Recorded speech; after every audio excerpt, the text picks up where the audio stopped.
श्री हरि विष्णु सत्यनारायण की कथा आज आप सुनेंगे।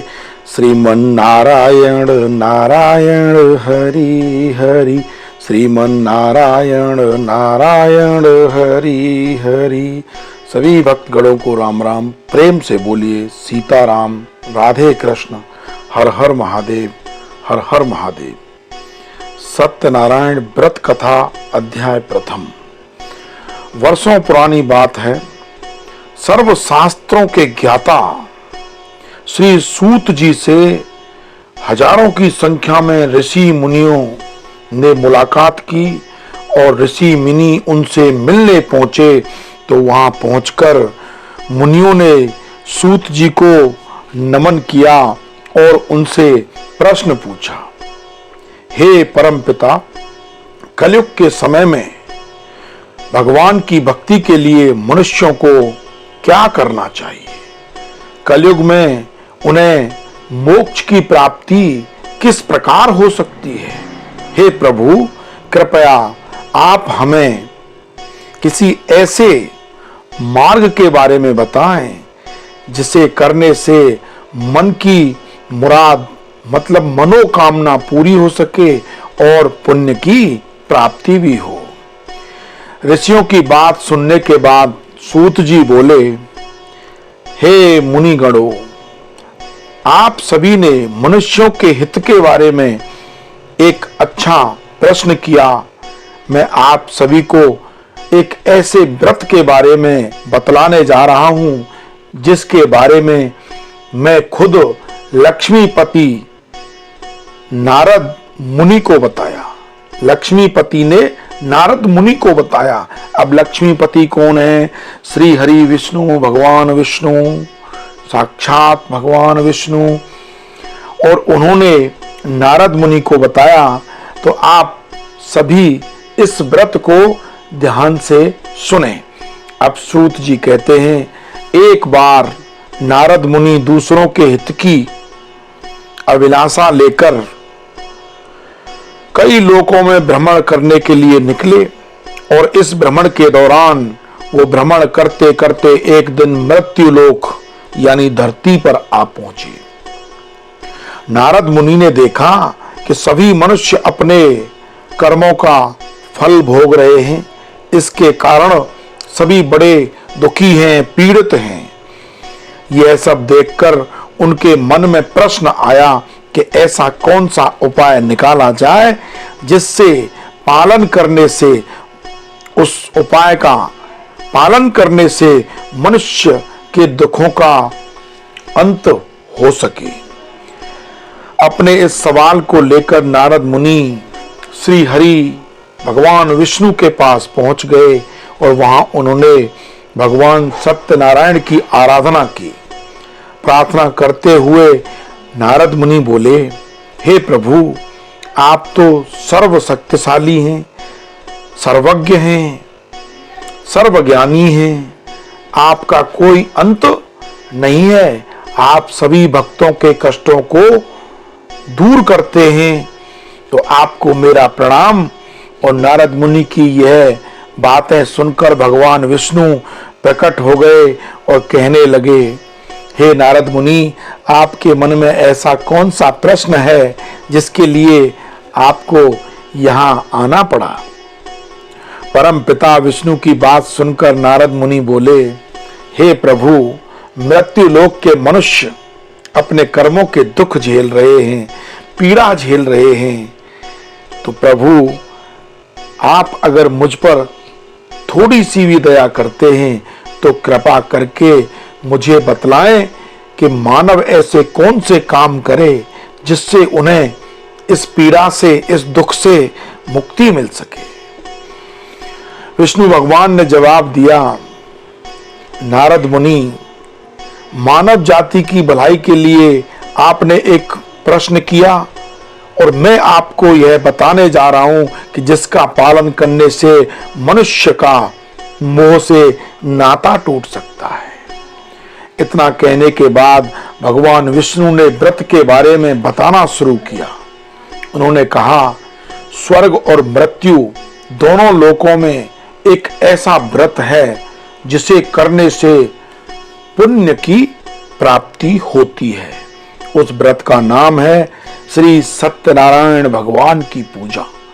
इस व्रत को पूरे विधि विधान से जो भी करता है उसे सुख और मोक्ष की प्राप्ति होती है। श्री हरि भगवान विष्णु ने इस व्रत के बारे में सुनते ही नारद ने फिर पूछा, हे प्रभु, इस व्रत को करने से कौन सा फल मिलने वाला है?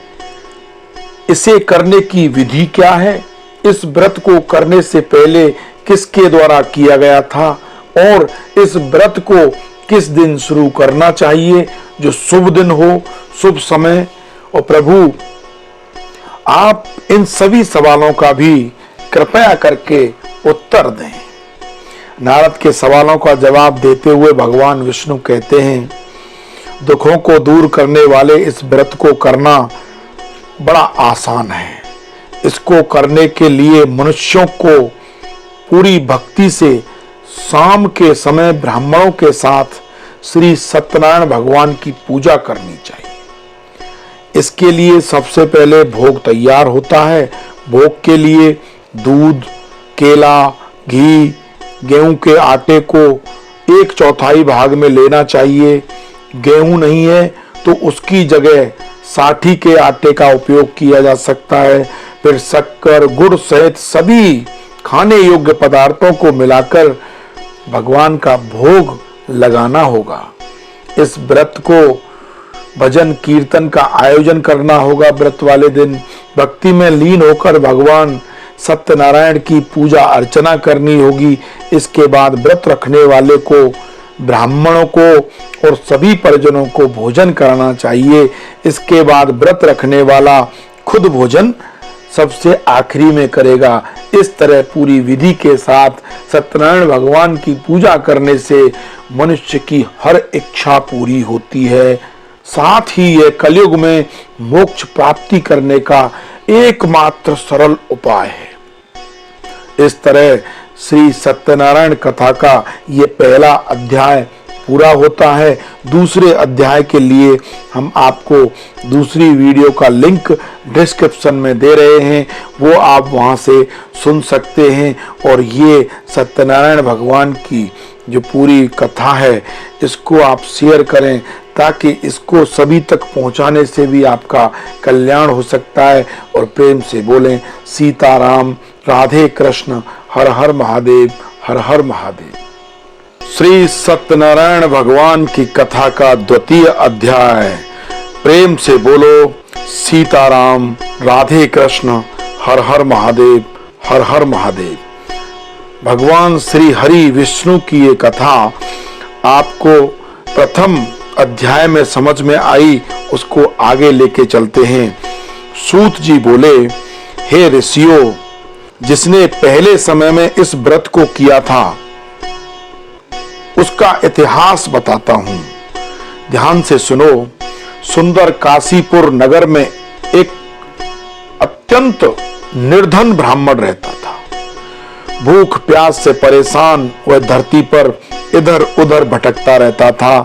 ब्राह्मणों से प्रेम करने वाले भगवान ने एक दिन उस ब्राह्मण का वेश धारण कर उसके पास जाकर पूछा, हे विप्र, नित्य दुखी होकर तुम पृथ्वी पर क्यों इधर उधर भटक रहे हो?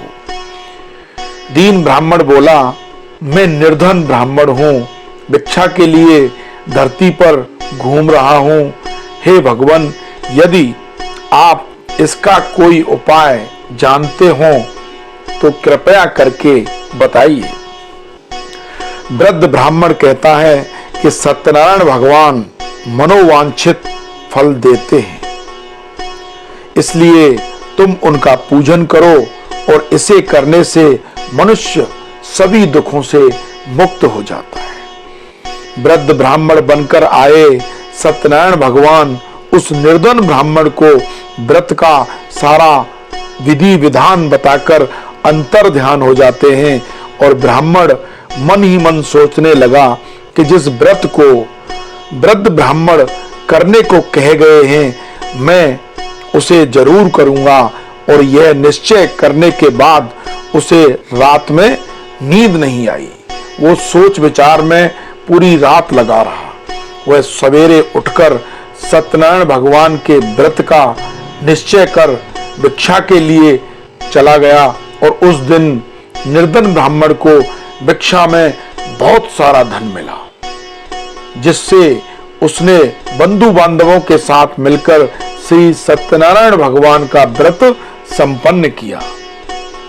भगवान सत्यनारायण का व्रत संपन्न करने के बाद वह निर्धन ब्राह्मण सभी दुखों से मुक्त हो गया और अनेक प्रकार की संपत्तियों से युक्त हो गया। उसी समय से यह ब्राह्मण हर माह इस व्रत को करने लगा। और इस तरह से सत्यनारायण भगवान के व्रत को जो मनुष्य करेगा वह सभी प्रकार के कष्टों से मुक्त हो जाएगा, मोक्ष को प्राप्त होगा। जो मनुष्य इस व्रत को करेगा वह भी सभी दुखों से मुक्त हो जाएगा। सूत जी बोले, इस तरह से नारद जी से नारायण जी ने कहा, श्री सत्यनारायण व्रत को मैंने तुमसे कहा, हे विप्रो, मैं अब और क्या कहूं। ऋषि बोले, हे मुनिवर, संसार में उस विप्र से सुनकर और किस किसने इस व्रत को किया, हम सब इस बात को सुनना चाहते हैं। इसके लिए हमारे मन में श्रद्धा का भाव है। सूत जी बोले, हे ऋषि मुनियों, जिसने इस व्रत को किया अब वह सुनो। एक समय वहीं विप्र धन और ऐश्वर्य के अनुसार अपने बंधु बांधवों के साथ इस व्रत को करने को तैयार हुआ। उसी समय एक लकड़ी बेचने वाला बूढ़ा आदमी आया और लकड़ियां बाहर रखकर अंदर ब्राह्मण के घर गया। और प्यास से दुखी वह लकड़हारा उनको व्रत करते देख विप्र को नमस्कार कर पूछने लगा कि आप क्या कर रहे हैं तथा इसे करने से क्या लाभ होगा, तो कृपया मुझे भी बताएं। ब्राह्मण ने कहा कि सब मनोकामनाओं को पूरा करने वाला यह सत्यनारायण भगवान का व्रत है। इसकी कृपा से ही मेरे घर में धन धान्य की वृद्धि हुई है। विप्र से सत्यनारायण व्रत के बारे में जानकर लकड़हारा बड़ा प्रसन्न हुआ। चरणामृत लेकर और प्रसाद खाने के बाद वह अपने घर गया और लकड़हारे ने अपने मन में संकल्प किया कि आज लकड़ी बेचने से जो धन मिलेगा उसी से श्री सत्यनारायण भगवान का उत्तम व्रत करूंगा। मन में इस विचार को लेकर बूढ़ा आदमी सिर पर लकड़ियां रखकर नगर में बेचने गया, जहां धनी लोग ज्यादा रहते थे। उस नगर में उसने अपनी लकड़ियों का दाम पहले से 4 गुना ज्यादा मिला। बूढ़ा व्यक्ति प्रसन्नता के साथ पैसे लेकर केले, शक्कर, घी, दूध, दही और गेहूं का आटा लेकर और सत्यनारायण भगवान के व्रत की अन्य सामग्रियां लेकर अपने घर आया।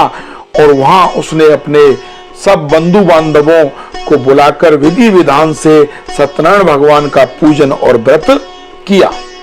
इस व्रत के प्रभाव से वह बूढ़ा लकड़हारा धन, पुत्र सभी उसको मिल गया और संसार के समस्त सुख भोगकर अंत काल में वो बैकुंठ धाम को चला गया। इत श्री सत्यनारायण व्रत का 2वां अध्याय संपूर्ण हुआ। प्रेम से बोलो श्रीमन नारायण नारायण हरि हरि, श्रीमन नारायण नारायण हरि हरि, भजमन नारायण नारायण, भजमन नारायण नारायण हरि हरि। प्रेम से बोलो सीताराम, राधे कृष्ण, हर हर महादेव, हर हर महादेव। सत्यनारायण भगवान की कथा का 2वां अध्याय सभी तक आप शेयर करेंगे तो जरूर आपको लाभ होगा और इस व्रत को आप भी कर सकते हैं। सूत जी बोले, हे श्रेष्ठ मुनियों, अब आगे की कथा सुनाता हूँ। श्री सत्यनारायण भगवान का तृतीय अध्याय आज इस वीडियो में हम सुनेंगे। सभी भक्तगणों को राम राम और प्रेम से बोलिए सीताराम, राधे कृष्ण, हर हर महादेव, हर हर महादेव। सूत जी बोले, हे श्रेष्ठ मुनियों, अब आगे की कथा कहता हूँ। पहले समय में उल्कामुख नाम का एक बुद्धिमान राजा था। वह सत्यवक्ता और जितेंद्रिय था। प्रतिदिन देव स्थानों पर जाता और निर्धनों को धन देकर उनके सारे कष्ट दूर करता। उसकी पत्नी कमल के समान मुख वाली और सती साध्वी थी। भद्रशिला नदी के तट पर उन दोनों ने श्री सत्यनारायण भगवान का व्रत किया। उसी समय साधु नाम का एक वैश्य आया और उसके पास व्यापार करने के लिए बहुत सारा धन भी था।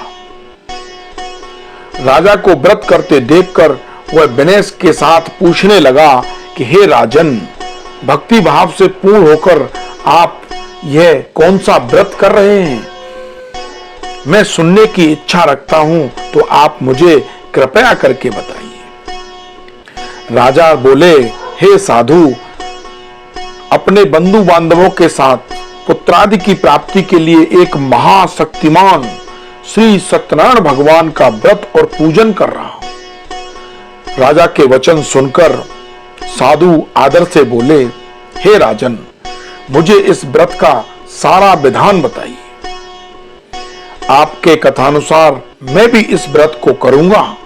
मेरी भी संतान नहीं है और इस व्रत को करने से निश्चित रूप से मुझे संतान की प्राप्ति होगी। राजा से व्रत का सारा विधान सुना और व्यापार से निवृत्त होकर वह अपने घर गया। साधु नाम का जो वैश्य ने अपनी पत्नी को संतान देने वाले इस व्रत का पूरा वर्णन सुनाया और कहा कि जब मेरी संतान होगी तब मैं इस व्रत को करूंगा। साधु ने इस तरह के वचन अपनी पत्नी लीलावती से कहे। एक दिन लीलावती के पति के साथ आनंदित हो सांसारिक धर्म में प्रवृत्त होकर सत्यनारायण भगवान की कृपा से वो गर्भवती हो गई और 10वें महीने में उसके गर्भ से एक सुंदर कन्या ने जन्म लिया। दिनों दिन वह ऐसे बढ़ने लगी जैसे कि शुक्ल पक्ष का चंद्रमा बढ़ता है। माता पिता ने अपनी कन्या का नाम कलावती रखा। एक दिन लीलावती ने मीठे शब्दों में अपने पति को याद दिलाया कि आपने श्री सत्यनारायण भगवान के जिस व्रत को करने का संकल्प लिया था उसे करने का समय आ गया है। आप इस व्रत को करिए।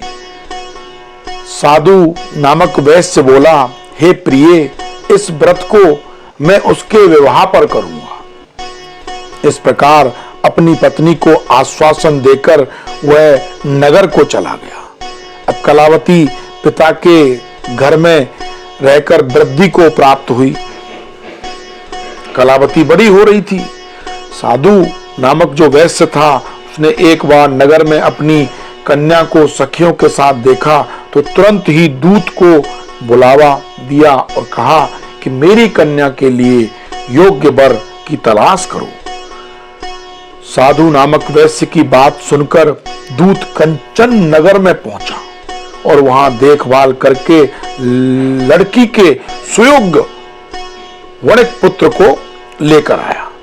सुयोग्य लड़के को देख वैश्य ने बंधु बांधवों को बुलाकर अपनी पुत्री का विवाह कर दिया।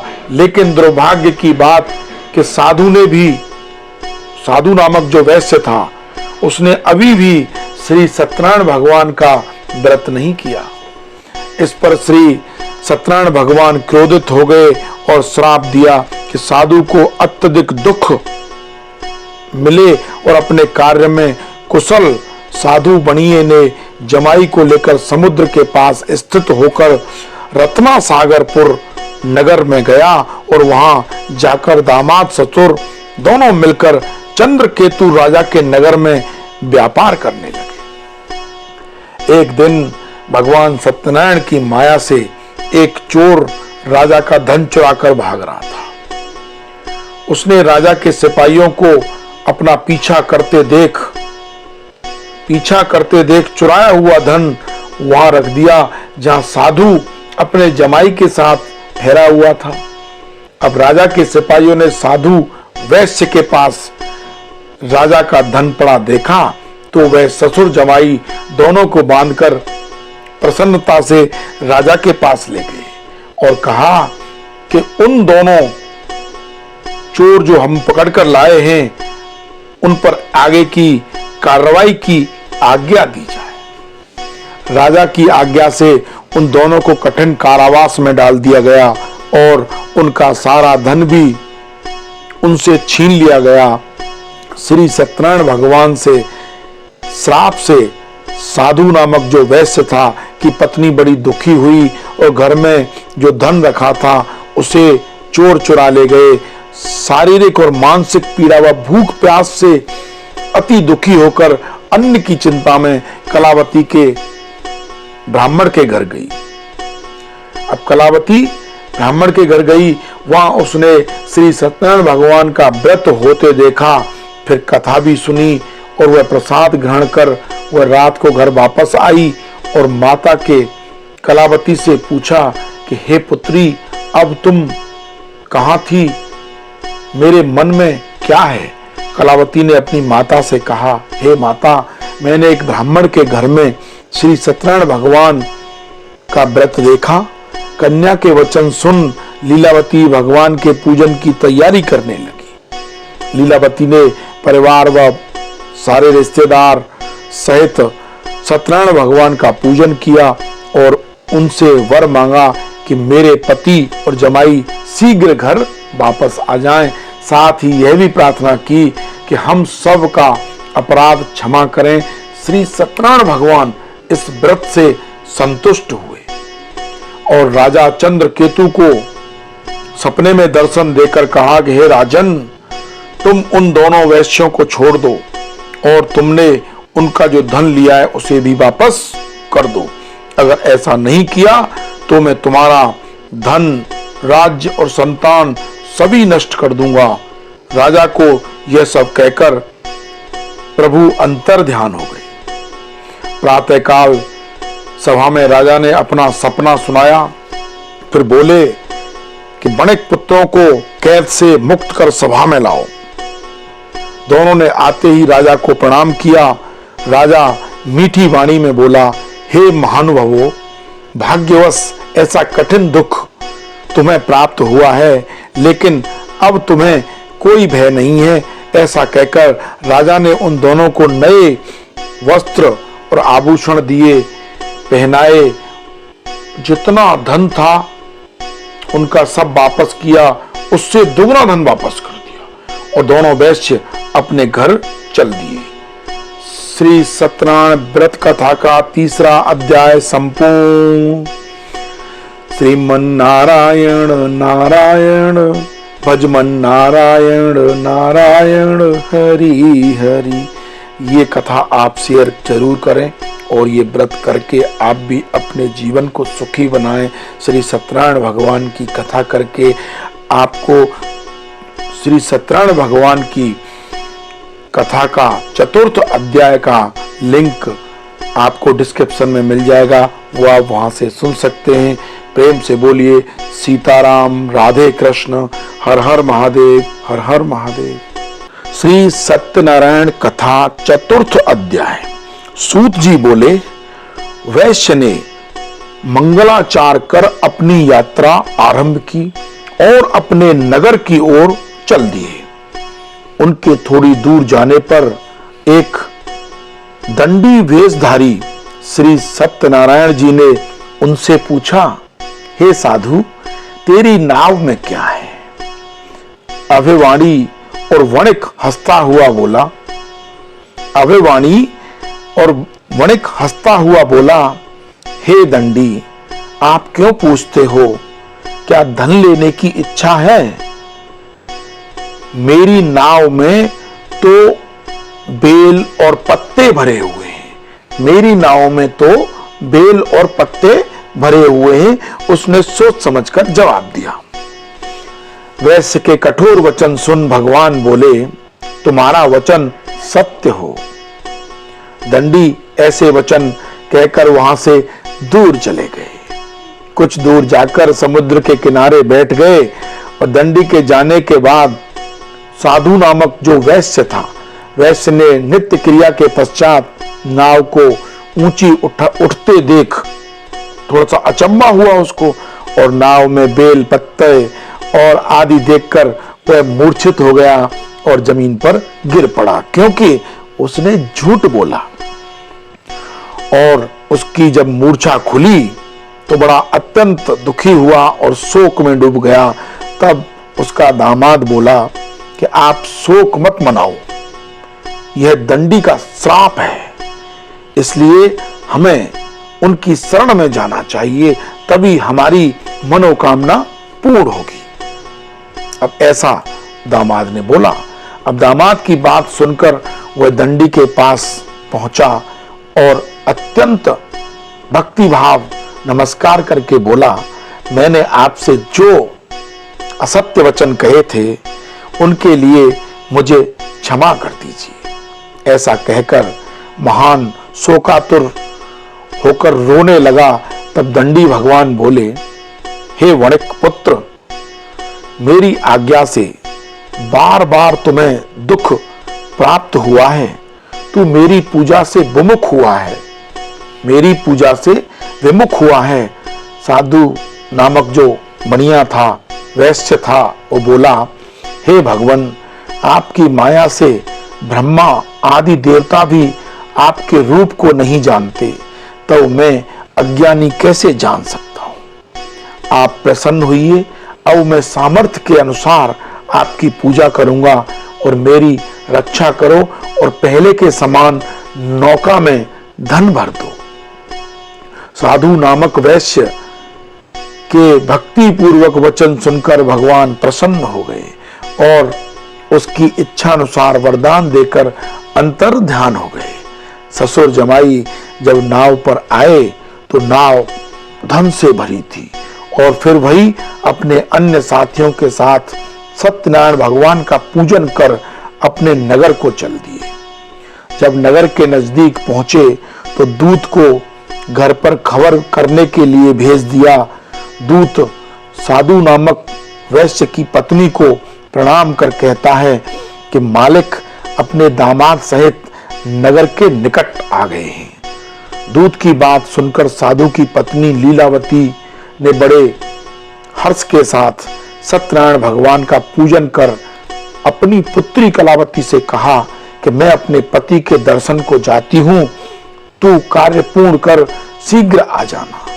माता के ऐसे वचन सुन कलावती जल्दी में प्रसाद छोड़ अपने पति के पास चली गई। प्रसाद की अवज्ञा के कारण सत्यनारायण भगवान रुष्ट हो गए और नाव सहित उसके पति को पानी में डुबो दिया। कलावती अपने पति को वहां ना पाकर रोती हुई जमीन पर गिर गई, विलाप करने लगी। नौका को डूबता हुआ देख वह कन्या को रोता देख साधु दुखी होकर बोला, हे प्रभु, मुझसे तथा मेरे परिवार से कैसी भूल हो गई, मुझे क्षमा करें। साधु नामक वैश्य के दीन वचन सुनकर सत्यनारायण भगवान प्रसन्न हुए और आकाशवाणी हुई कि हे साधु नामक मणिये, तेरी कन्या मेरे प्रसाद को छोड़कर आई है, इसलिए उसका पति अदृश्य हो गया। यदि वह घर जाकर प्रसाद खाकर लौटती है तो इसे उसका पति अवश्य मिलेगा। ऐसी आकाशवाणी सुनकर कलावती घर पहुंचकर प्रसाद खाती है और फिर आकर अपने पति के दर्शन करती है। उसके बाद साधु नामक वैश्य अपने बंधु बांधवों सहित सत्यनारायण भगवान की विधि विधान से पूजा करता है और इस लोक का सुख भोग वह अंत में स्वर्ग को जाता है। बोलिए श्री सत्यनारायण भगवान की जय। सत्यनारायण भगवान का 4th अध्याय संपन्न हुआ। अब 5म अध्याय पर चलते। श्रीमन नारायण नारायण हरि हरि, श्रीमन नारायण नारायण हरि हरि। श्री सत्यनारायण भगवान का 5वां अध्याय। सूत जी बोले, हे ऋषियों, मैं और भी एक कथा सुनाता हूँ। सभी भक्तगणों को राम राम प्रेम से बोलिए सीताराम, राधे कृष्ण, हर हर महादेव, हर हर महादेव। सूत जी एक और कथा सुना रहे थे, उसे भी ध्यान पूर्वक आपको सुनना चाहिए। अब प्रजा पालन में लीन त्वंगध्वज नामक एक राजा था। उसने भी भगवान का प्रसाद त्याग कर बड़ा ही दुख का सामना किया, क्योंकि उसने भगवान का प्रसाद त्याग दिया। एक बार वन में जाकर वन्य पशुओं को मारकर वह बड़ के पेड़ के नीचे आया और वहां उसने ग्वालों को भक्ति भाव से अपने बंधुओं सहित सत्यनारायण भगवान का पूजन करते हुए देखा। अभिमानवश राजा ने उन्हें देखकर भी पूजा स्थान में नहीं गया। जहां पूजा हो रही है वहां वो नहीं गया और ना ही उसने वहां से सत्यनारायण भगवान को प्रणाम किया और ना ही उसने भगवान को मन में चिंतन मनन किया। ग्वालों ने राजा को प्रसाद दिया, लेकिन उसने प्रसाद खाने से भी मना कर दिया। प्रसाद नहीं खाया, प्रसाद को वहीं छोड़ दिया और वह अपने नगर की तरफ चल देता है। जब वह नगर में पहुंचा तो वहां सब कुछ तहस नहस हो चुका था। तो वह शीघ्र ही समझ गया कि यह सब भगवान ने किया है। वह दोबारा ग्वालों के पास पहुंचा और विधि पूर्वक पूजा करके प्रसाद खाया तो श्री सत्यनारायण भगवान की कृपा से सब कुछ पहले जैसा हो गया। दीर्घ काल तक सुख भोगने के बाद मरणोपरांत उसे स्वर्ग लोक की प्राप्ति हुई। जो मनुष्य परम दुर्लभ इस व्रत को करेगा तो भगवान सत्यनारायण की अनुकंपा से उसे धन धान्य की प्राप्ति होगी, निर्धन धनी हो जाता है और भय मुक्त जीवन जीता है। संतानहीन मनुष्य को संतान का सुख मिलता है और सारे उसके मनोरथ पूर्ण होते हैं, पर मानव अंत काल में वैकुंठ को जाता है। सूत जी बोले, जिन्होंने पहले इस व्रत को किया है अब उनके दूसरे जन्म की कथा कहता हूं। वृद्ध सत्तानंद ब्राह्मण ने सुदामा का जन्म लेकर मोक्ष की प्राप्ति की। लकड़हारे ने अगले जन्म में निषाद बनकर मोक्ष प्राप्त किया। उल्कामुख नाम का राजा दशरथ होकर वैकुंठ गए। उल्कामुख नाम का राजा दशरथ होकर वैकुंठ गए। साधु नाम के वैश्य ने मोरध्वज बनकर अपने पुत्र को आरे से चीरकर मोक्ष पाया और महाराज तुंगध्वज ने स्वयंभू होकर भगवान में भक्ति युक्त होकर कर्म कर मोक्ष पाया। तो ये सत्यनारायण भगवान का 5वां अध्याय यानी कि सत्यनारायण भगवान की कथा अब संपूर्ण हुई। तो प्रेम से बोलिए श्रीमन नारायण नारायण हरि हरि, श्रीमन नारायण नारायण हरि हरि। सत्यनारायण भगवान की कथा सुनना, सत्यनारायण भगवान की कथा सुनाना और सत्यनारायण भगवान की कथा को किसी भी माध्यम से दूसरों तक पहुंचाना, तो समझ लीजिए कि प्रभु आपके ऊपर प्रसन्न है और आपका जीवन धन्य हो जाएगा। इसलिए इस पूरी संपूर्ण कथा को आप जरूर शेयर करें और आप रखें अपना बहुत बहुत ख्याल। और फिर आते हैं धार्मिक और पौराणिक कहानी के साथ। प्रेम से बोलिए सीताराम, राधे कृष्ण, हर हर महादेव, हर हर महादेव।